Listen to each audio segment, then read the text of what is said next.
Salut à tous, ici Pachamas et aujourd'hui je vous propose un retour dans les années 80 pour un vrai classique. Ma comédie américaine préférée, vous l'aurez deviné, aujourd'hui on parle de Bueller, Bueller, Bueller.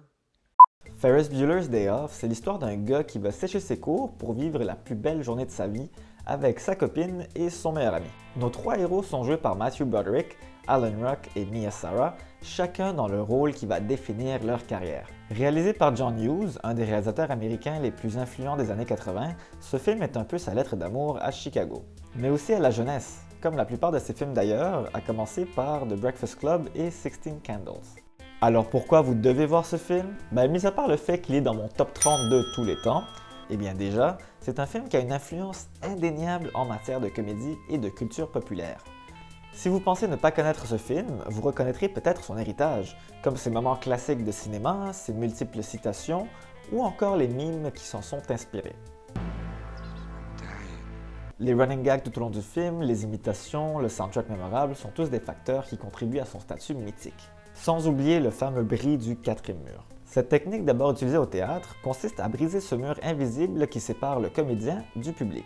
Au cinéma, il s'agit de toute manière qu'un personnage ou que le film en général utilise pour interagir avec les spectateurs, reconnaissant la nature même de son existence que c'est un film.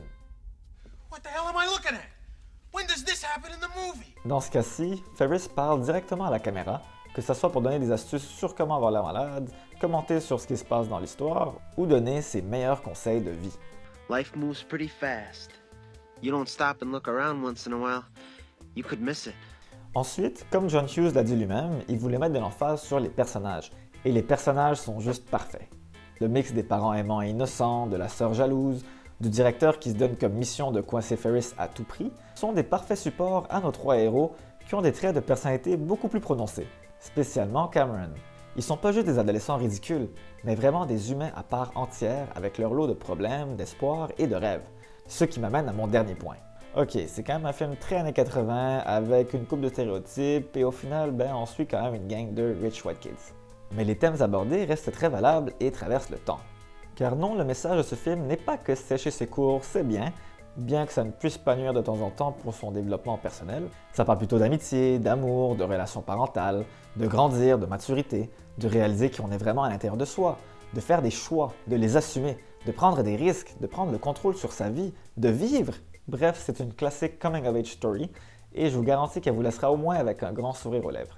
La folle journée de Ferris Bueller est disponible sur Netflix et n'hésitez pas à vous abonner à ma chaîne pour plus de suggestions de coups de cœur et de classiques à voir absolument. You're still here?